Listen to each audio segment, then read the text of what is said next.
Tonight, on the eve of a critical meeting between Canada, the U.S. and Mexico, Mark Carney says he's not expecting the CUSMA trade deal to be extended.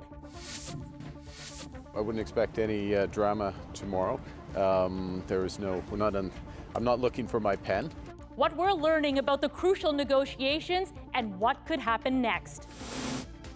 Plus, as this country gets ready for a Canada Day celebration, millions are in the grip of a dangerous heat dome. Your body will gain heat a lot quicker when you're dehydrated. Who's most at risk and how you can stay safe.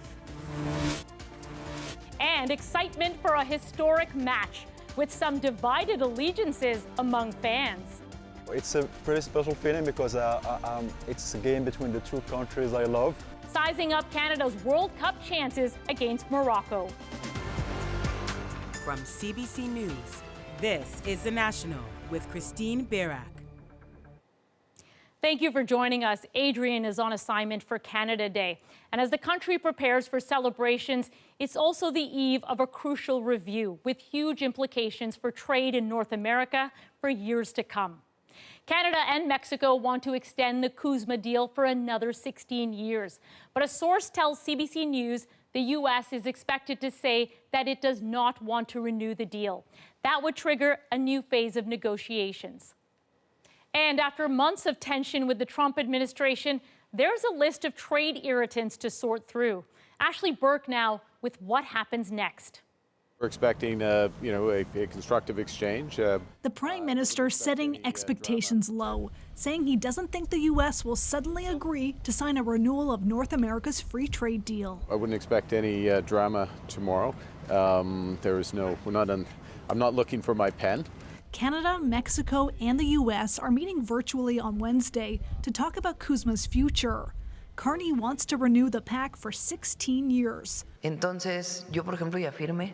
Mexico's president is calling for that too, but a Canadian source told CBC News Trump's trade representative Jamieson Greer is not expected to get on board. The only fireworks I expect to see coming out of tomorrow are those that help us celebrate Canada Day. That doesn't mean the trade deal is dead. It would stay in place for a decade with annual reviews. The Americans will continue kind of their aggressive posture, pushing their unfairness narrative against Canada, and that might be why they don't renew for 16 years. The Canadian source said they expect the U.S. will say it wants to keep talking with Mexico and Canada separately. The Americans will say not so fast, we're not ready, and we will continue on in the discussions. And so it'll be a flashpoint. Trump wants concessions, including putting American booze back on Canadian shelves, more access to sell American power to Alberta, and more tariff-free dairy to Canada. Canada wants the U.S. to lower its tariffs, hammering Canadian industries, including steel, aluminum, and autos. We have to hold the line on that. We have to be firm about it, and we can't lose our nerve. We've got to defend workers. We've got to defend these industries. The government under pressure with Canadian jobs on the line and companies putting plans on hold. And we'll continue to fight this trade war. Our role has always been, will always be, to defend our workers and industry in Canada's best interest. Canada-U.S. Trade Minister Dominic LeBlanc and Chief Negotiator Janice Charette will be at that virtual meeting on Wednesday. Carney's advisors on this file say success would be keeping talks going. Ashley Burke, CBC News, Ottawa. Another priority for the Prime Minister, expanding Canada's military presence in the north. He was in northern Quebec today, meeting with Inuit leaders, trying to forge stronger relationships as Ottawa looks to boost sovereignty. Olivia Stefanovic now with how they plan to work together. The Prime Minister arrived in Kuujjuaq with a list of priorities to tackle. Tuberculosis, food security, housing. Mark Carney is the first Prime Minister in almost 20 years to visit the Inuit homeland of northern Quebec, known as Nunavik, a visit as Ottawa prepares to reassert its northern sovereignty. To get the full benefit for Inuit of major investments that are possible both in defense and infrastructure, over $40 billion of investment across the homelands. We have to do that right. Tens of billions of dollars in new federal funding to build new military hubs, roads, and airports. I'd like to welcome the Prime Minister and other ministers back to the Inuit Crown Partnership Committee table. Ensuring the people who call this place home are not left behind, a key priority for Inuit leaders. We are now at another precipice. Worried the federal government could cut them out of decisions, use their land and resources without improving their quality of life. There is still time for us to insert the human and the community element into this next wave of militarization in our homeland, so that we don't repeat the mistakes of the past and we don't create undue burden in our society. We've been the neglected Canadians, because we always say we're Canadians first and first Canadians. But unfortunately, it doesn't show that with our realities that we have in the North. Carney's visit didn't end with a major announcement, but Inuit leaders say his presence here is an important step towards developing trust and demonstrating that they can work together towards a stronger relationship. Olivia Stefanovic, CBC News, Kuujjuaq. The fight against a wildfire that pushed right to the edge of a community in the Northwest Territories continues tonight. But the fear of 24 hours ago has subsided a bit. Kate Kyle shows us how those intense hours played out and where the fight stands now. From daylight to darkness, a dangerous shift in the wind pushed a raging wildfire and billows of smoke toward the village of Fort Simpson Monday night, leading to an urgent alert to shelter in place. It was very dark, very ominous, with the sun shining through all that smoke. It had this red tinge to it that just made it feel more and more like fire was right on our doorstep, and it turns out it was. Flames have not reached the community, but they've come close, within 500 meters of the village. Definitely felt the love there from our Creator, and also, there's so many people all over that have reached out, that are praying for us. But from those terrifying moments, an opportunity.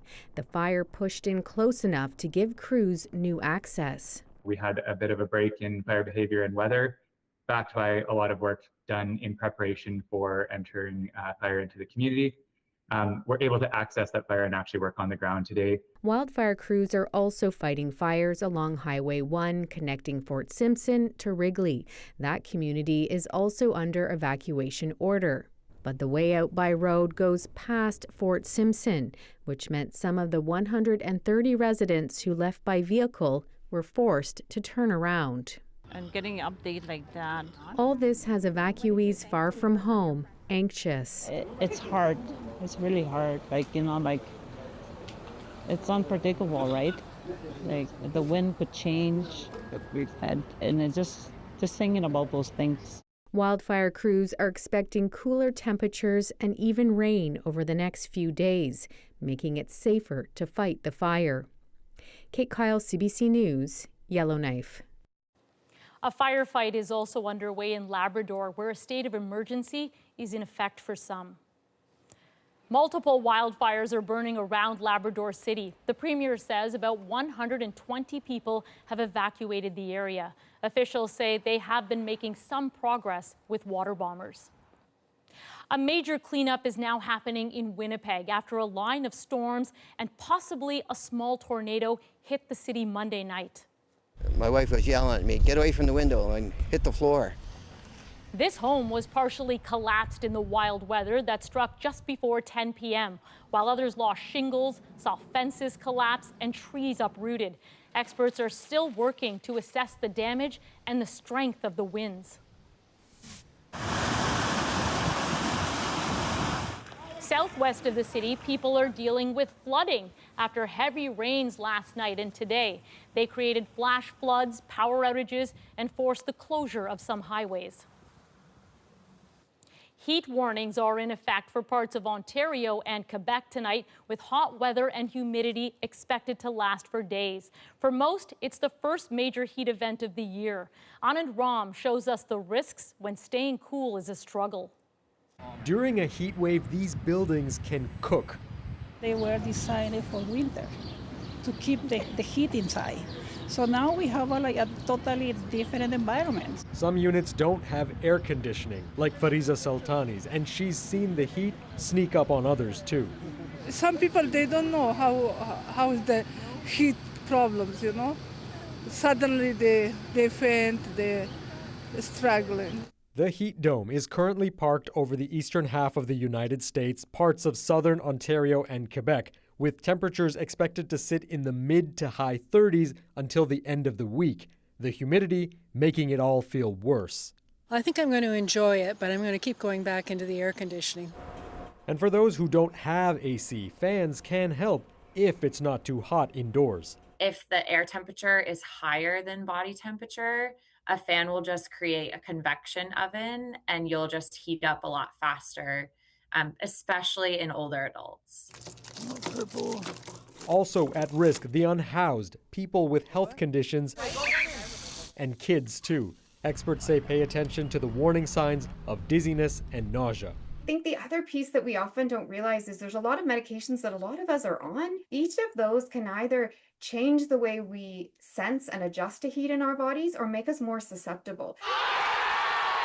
And with the perfect storm of the World Cup in North America, Canada Day, and the 4th of July, experts say be careful how you celebrate and properly hydrate. Alcohol that will dehydrate you even more. Your body will gain heat a lot quicker when you're dehydrated. Dump it in the cool water and you put it around your neck. And with climate change adding intensity and frequency to these extreme heat events, helping people keep cool is a small lifeline to an increasingly extended threat. Anand Ram, CBC News, Toronto. From the moment mRNA vaccines burst into popular consciousness nearly 6 years ago, they've been shrouded in a bit of confusion and, for some, controversy.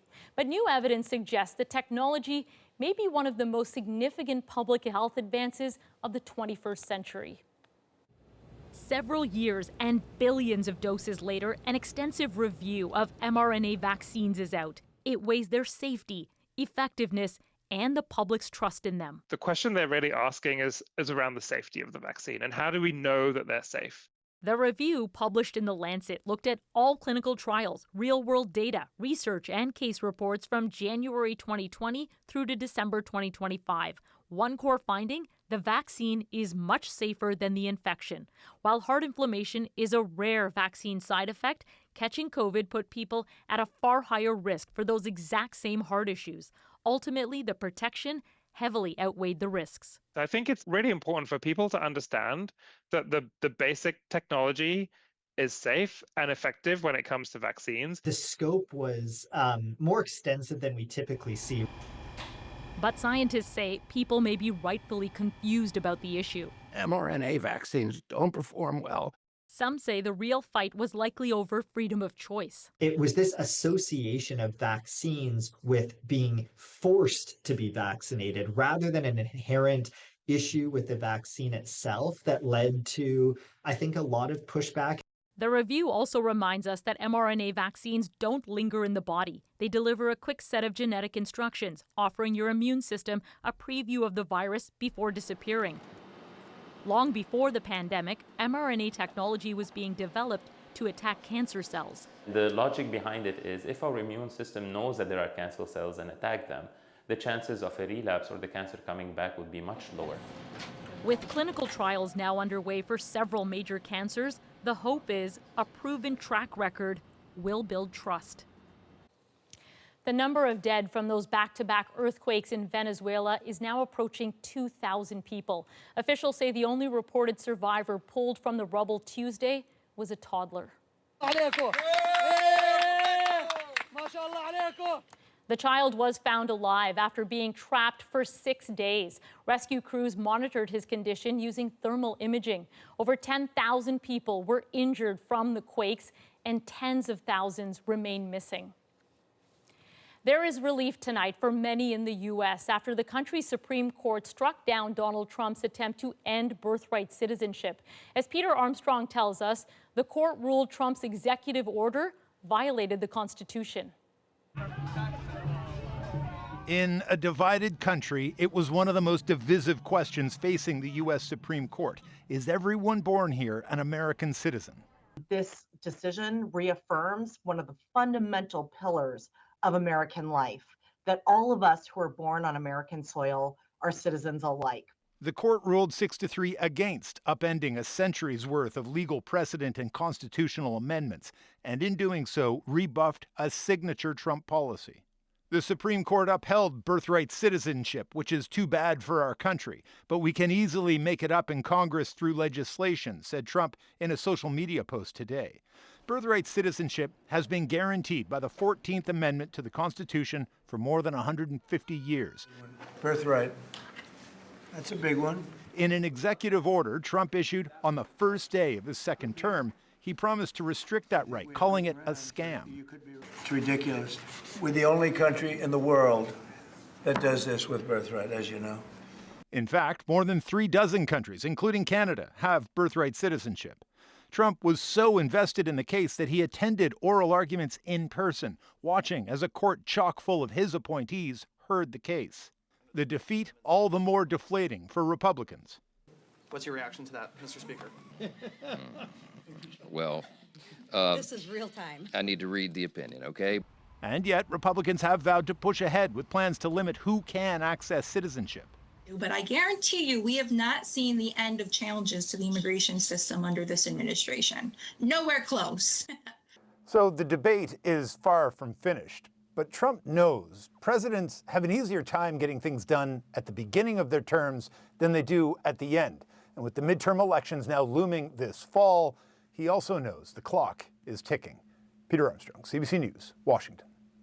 Before breaking for summer, the court handed down a decision on another contentious issue.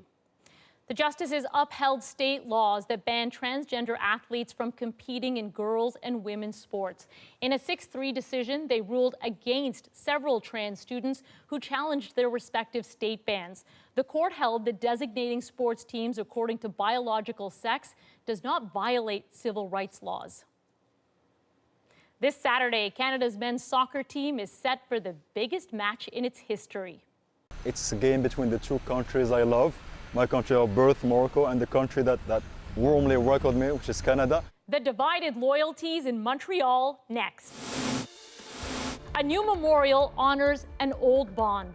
The danger tree stands as a powerful symbol of endurance. How France is marking the sacrifice of Newfoundland soldiers. Plus, this July 1st is all about shouting out your favorite Canadians. I want to shout out my mom and dad for the impact they had on my life. We're back in 2.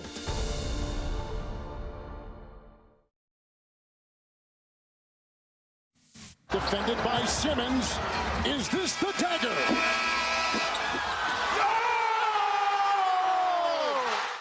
Raptors fans are reliving that iconic buzzer beater tonight. According to several reports citing sources, the LA Clippers have agreed to trade Kawhi Leonard back to Toronto 7 years after he led the Raptors to an NBA title.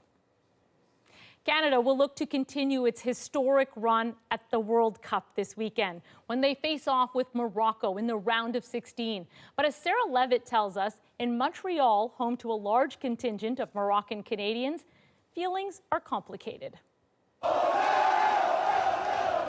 Elation from Morocco soccer fans after their team bested European giants the Netherlands to reach the round of 16, where they'll battle Canada Saturday in Houston.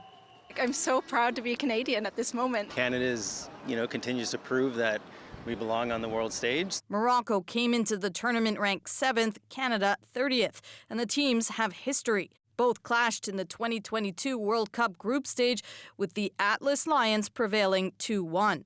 But Morocco's coach says, To the people who think the match will be easy, that's not the case. And there's mutual respect from Canada's side. Given Morocco's last 6 years, I think that they're a modern giant. At this sports store in Montreal's Little Maghreb, there are a whole lot of Moroccan jerseys for sale, and a sole Canadian one. Plus populaire ici. The store owner says he's catering to the clientele. Montreal's home to North America's biggest Moroccan community. Even Morocco's star goalkeeper, known as Bono, was born here. His saves in the penalty shootouts helped secure the win, whipping this Montreal crowd into a frenzy. Now, with a showdown against Canada. It's a pretty special feeling because it's a game between the two countries I love. My country of birth, Morocco, and the country that warmly welcomed me, which is Canada. There are still questions, though, around Canadian captain Alphonso Davies. After dealing with a hamstring injury, his sub-in in the 74th minute in the game against South Africa hyped up the team and fans. He came on in the last 15 minutes, and he made an impact. The question is, how much can he give? It's already been a historic World Cup for the Canadian men. Now a chance at the quarterfinals is on the line. Sarah Levitt, CBC News, Montreal. Our Canada Day special coverage is live all day tomorrow, starting at 6 a.m. Eastern with David Common in Halifax.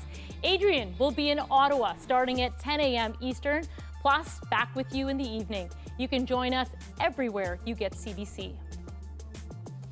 First World War soldiers from the Royal Newfoundland Regiment are being remembered and honored tonight as a new monument to their bravery and sacrifice is unveiled on a French battlefield.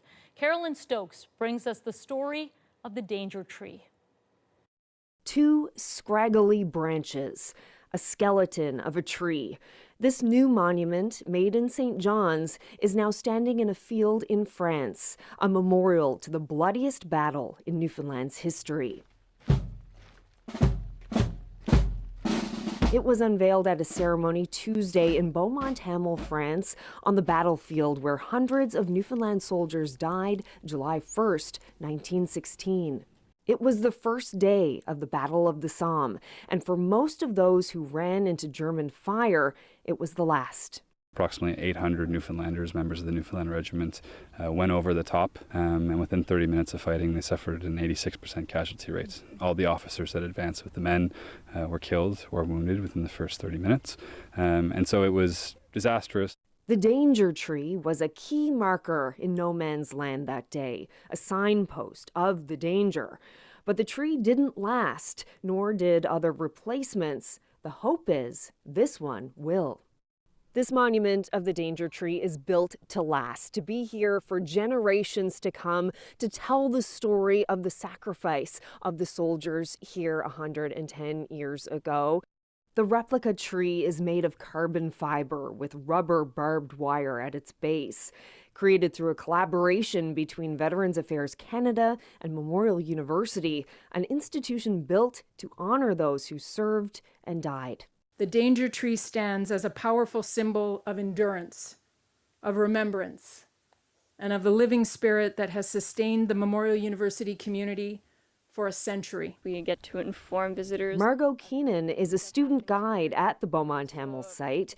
She sees the lessons of the bloodshed there as enduring and necessary. I think especially with everything that's happening in the world, it's really important for everyone to come and understand the story. Peace is really what is required right now. This place serving as a lasting reminder of what happens when peace is lost. Carolyn Stokes, CBC News, Beaumont-Hamel, France. As Canada aims to produce and sell more of its own food, could more distribution centers be the answer? 99.9% of our stuff comes right here. If we didn't have the food terminal, I would probably stop farming. We go inside the Ontario Food Terminal, a one-of-a-kind operation, and tracking the latest provocations and retaliations in the Strait of Hormuz. Donald Trump has just threatened to end the Iranian regime again. Where that leaves the U.S.-Iran conflict. That's coming up next. U.S. officials and negotiators met in Qatar today, but their Iranian counterparts were not at the table after Donald Trump again threatened to annihilate Iran following an exchange of strikes over the weekend. Andrew Chang, host of About That, looks at what to make of the president's latest threat. Donald Trump has just threatened to end the Iranian regime again. There may come a point when we are no longer able to be reasonable, he wrote over the weekend. If that happens, the Islamic Republic of Iran will no longer exist. Why does Trump keep threatening to destroy Iran, only to pull back and say, talks are going very well, we have a deal? But then, next thing you know, he's threatening to destroy Iran all over again. Well, let's work backwards. Trump's most recent threat to erase Iran's entire theocracy came paired with actual violence. United States aircraft just struck Iranian missile and drone storage locations and coastal radar sites for violating the ceasefire agreement again. U.S. Central Command posted video of these strikes. But what was the ceasefire violation? Again, Trump was mentioning. Well, according to CENTCOM, 10 Iranian military targets at multiple locations were hit for Iran's drone attack on MT Kiku. Motor tanker Kiku is a Panama-flagged vessel transporting about 2 million barrels of oil through the Strait of Hormuz. According to the US, Iran put a drone on a collision course with it, and it hit. So, according to the US, Iran broke the ceasefire. But let's keep working backwards. Why would Iran attack a Panamanian ship during a ceasefire? Well, to this day, there is an unknown central strip of the strait that may be dotted with mines. So while Iran had full control of the strait, it would force ships to take a very narrow route, hugging the Iranian shoreline. But Washington has been promoting a different lane, a southern one, further from Iran's reach, hugging Oman's shoreline. And this is provocative to Iran. Its top diplomat has issued an explicit warning, in fact, to any ship that would dare skirt its preferred route, the one it intends to place a toll on, saying this would increase tensions. And when Trump said this Iranian attack on the Panama flag tanker was a ceasefire violation again, he was referring to yet another attack that happened the week before, where US officials say another Iranian drone hit another ship, this one flying Singapore's flag as it was leaving the Strait of Hormuz. And various media have all pointed to the same shipping traffic data, showing that this vessel, too, was sailing the southern route off Oman. And the US attacked Iran back after that incident, too.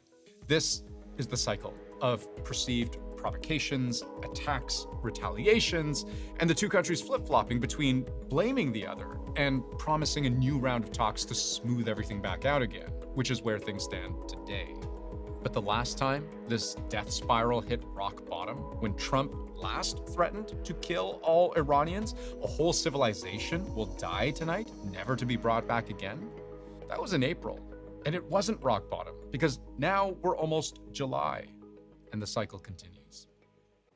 Today, Iran's top negotiator said sovereignty of the Strait of Hormuz lies with Iran and Oman. But according to the signed memorandum of understanding, for 60 days, there will be no cost to pass through.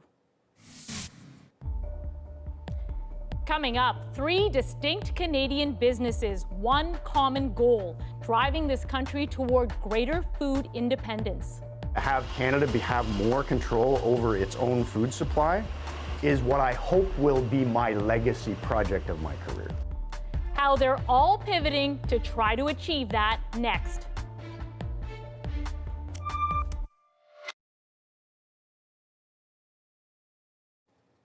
Food is still extremely expensive for many Canadians. As a way of trying to deal with that, Ottawa is promising to invest in more food terminals. So we asked Abby Hughes to explain what they are and how they might make a difference.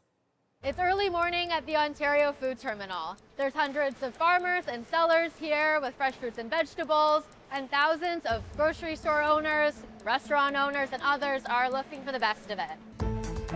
It's a hub of activity that moves 2 billion pounds of fresh fruits and vegetables every year. But will building more places like this across Canada bring lower prices? Ottawa is banking on it. This terminal and others like it will play increasingly important roles in building a stronger and more resilient food system and a stronger, more resilient Canada. The federal government announced a new food security strategy in mid-June to strengthen the food system. In it, they pledged $1 billion to improve this food terminal and start building 2 more like it by 2028. Here's how that could help. This terminal gets buyers and sellers in one spot. That cuts out middlemen and transportation that would otherwise drive up costs. For farmers, this means they set their own prices, and they don't have to truck produce to a bunch of different grocery stores or warehouses. 99.9% of our stuff comes right here. If we didn't have the food terminal, I would probably stop farming because that's how important the food terminal is for us. It also means grocers can be picky when it comes to quality and price. So if they don't like the strawberries at one stall, there's other producers that they can bargain with to get the best deal. If we're $1 or $2 higher, a customer can go buy from our neighbor next door or someone else. So we have to make sure that our margins are thin and move a lot of volume. Grocers who can't access this terminal usually have to rely on 1 or 2 wholesalers to truck food to them. If raspberries show up and they're poor quality or expensive, the grocer has no choice but to take it or leave it. And 2 of the biggest wholesalers are Loblaw and Sobeys.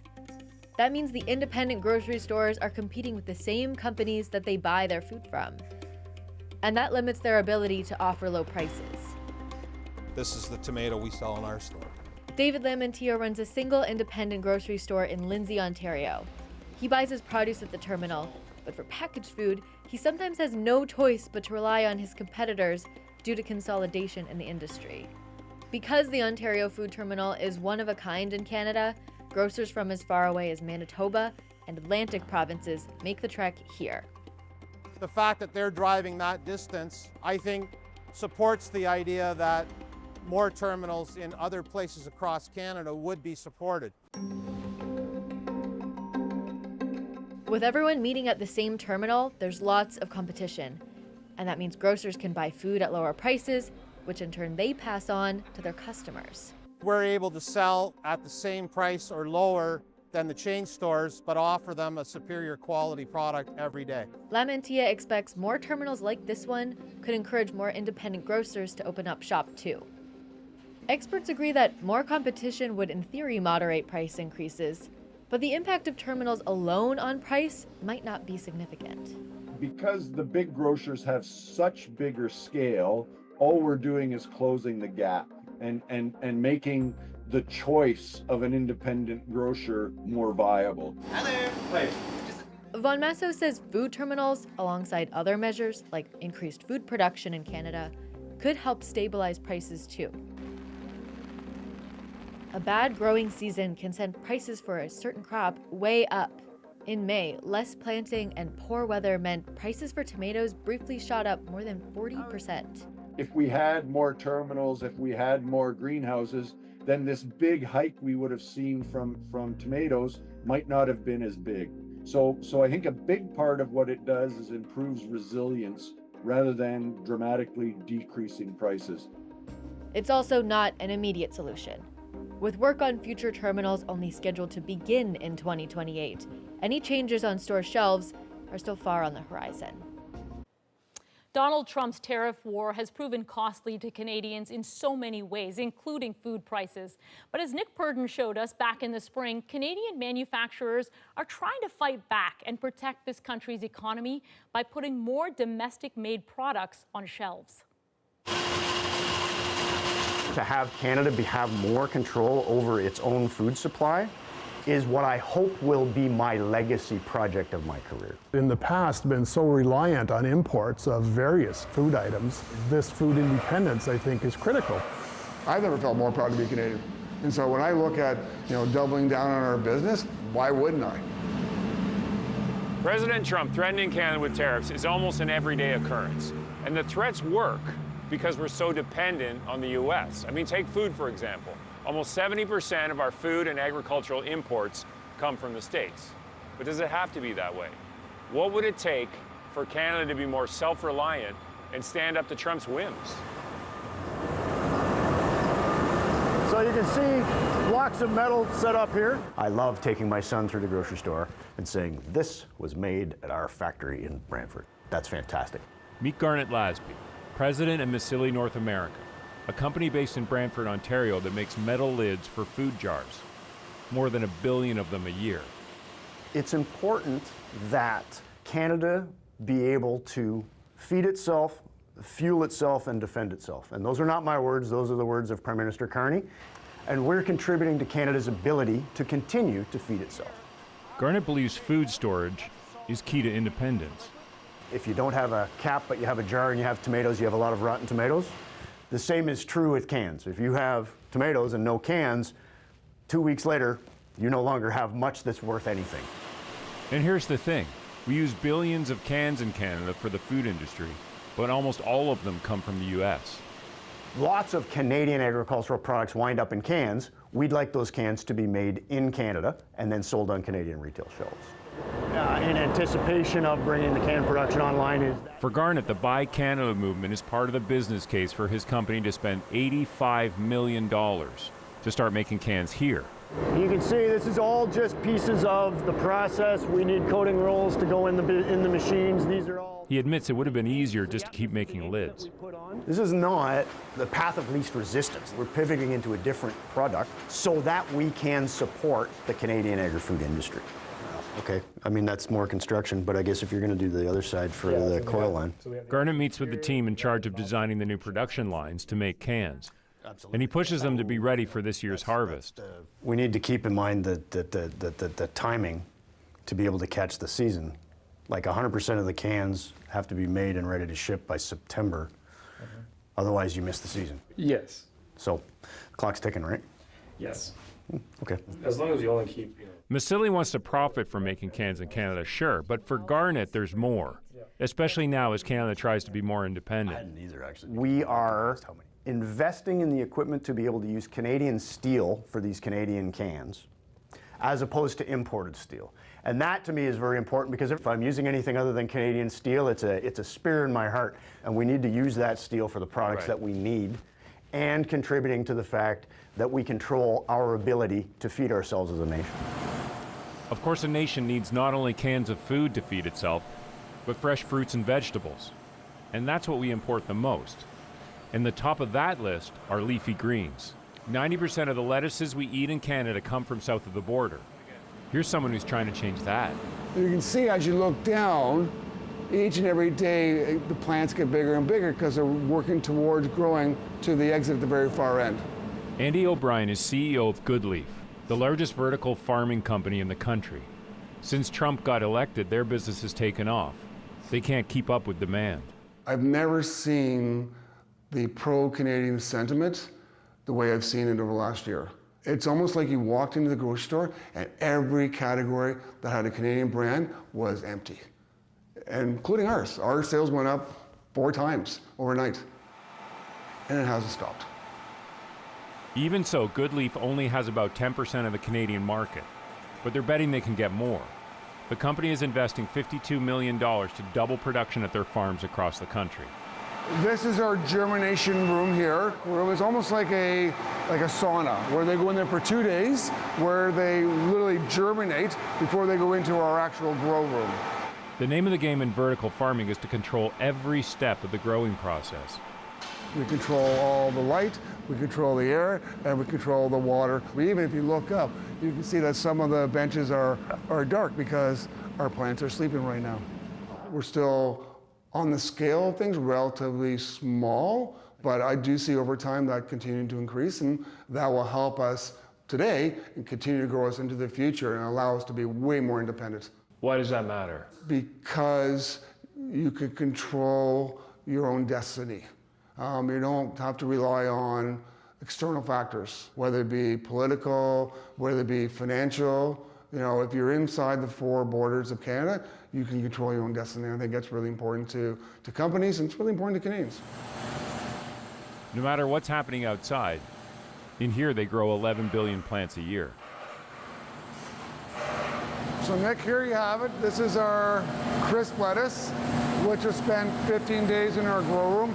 The yields on our products are almost 100%. This is the beginning of it being very, very obvious to all of us in Canada that we need to be much more independent, but it's just the beginning. I think over the course of the next 5, 10, 15, 20 years, we're going to see a lot more independence, not only in leafy greens, but in other sectors as well. One of the challenges to Canadian self-sufficiency has always been that we export raw materials and we buy back finished products. This happens with food too. That's what Martin Vanderloo wants to change. I think is a wake-up call for Canadians. We've been reliant on other countries importing products that we don't produce here in Canada. Martin built this demonstration facility to prove that Canada can do more than just export crops. As a farmer who's been around soybeans his whole life, He knows where we fall short. I was surprised that we're not taking soy and further processing it into food products or food ingredients. So this is the soybean that the farmer would deliver to us. The extraction equipment. Martin tells me that processing soybeans isn't easy, and he admits that at 68, this project is the biggest challenge of his life. So this is the unit that we extract the oil from the soybeans. So what's Martin's pitch? So we're going to produce soy protein powder here in Canada that's never been done in this country before, but we're going to do it in a way that's never been done anywhere in the world in the past. Okay. Martin's idea is big. Soy protein is used in thousands of foods we eat, from baby formula to power bars. And right now we import all of it from the US. The other remarkable thing, Martin's process won't use chemicals. And this is kind of where the magic happens. These days, Martin is CEO of a company called New Protein International. Local soybean farmers like John Moore come by to hear about the new opportunity. So rather than exporting raw soybeans out of this country, we can certainly export soy protein isolate as well. So we take the soybeans that you've produced. Martin explains that it's the economic uncertainty in Canada right now that's actually pushing him to succeed. My wife asks me frequently, why are you doing this? I mean, you're of retirement age, you should be retired.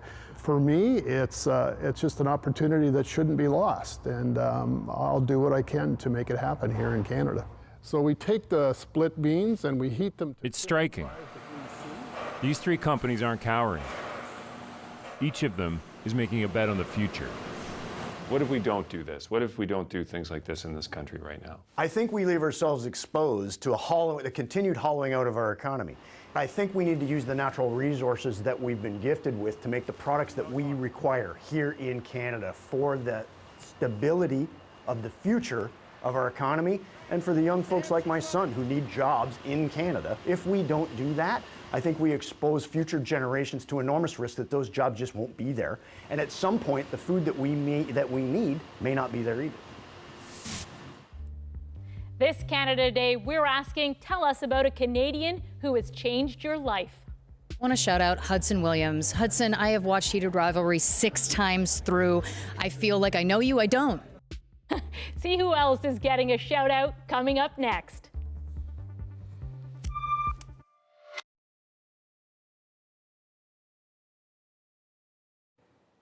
Ahead of Canada Day, we asked you to send us your shout-outs. A Canadian who has made a difference in your life. Could be something big or just a favor or an act of kindness that still sticks with you. And it's not too late to send them to ask@cbc.ca. But for now, here are just some of the shout-outs from your fellow Canadians. I want to shout out Rob Ciccatelli, Kathy Hollowitz, Malcolm Hamilton, and Maureen Ahmad. 4 teachers who took a look at this troublemaker kid and thought I was worth the investment, thought it was worth doubling down. I want to shout out my mom and dad for the impact they had on my life. I want to shout out Hudson Williams. Hudson, I have watched Heated Rivalry 6 times through. I feel like I know you, I don't. I would like to give a special shout out to one of my acting teachers, Jean-François Nadeau, who embodies Canada for me the most. I just want to shout out my cook, Noreen, who's an Indigenous matriarch who's had to endure and triumph so much to get to where she is today. Her resilience is what inspires me to work hard and be a good role model for future generations. I want to shout out my fellow Canadian, Simon Barry, who is the showrunner of Bet, the show that I'm a part of on Netflix, because he is the best showrunner ever. I have a huge shout out. Oh, this just fills my heart. Lisa Almond is my friend. She's a new Canadian, but not really new. It took her 18 years to get her citizenship here in Canada. She's from South Africa, but she is the proudest Canadian you will ever meet. She went through breast cancer last year. She is just one of the most wonderful people I've ever met in my life, and she's had a really difficult few years, but she is so Canadian. It's amazing. Sounds like it. Remember, you can send your shout-outs to ask@cbc.ca to be featured in the special. There are so many more shout-outs still to come, not only from well-known Canadians, but also from all of you. I'd like to shout out the National crew for all they do to put this show together. From all of us here at the National, thank you for being with us. Join us tomorrow for your complete Canada Day coverage. I'm Christine Birak. Take care.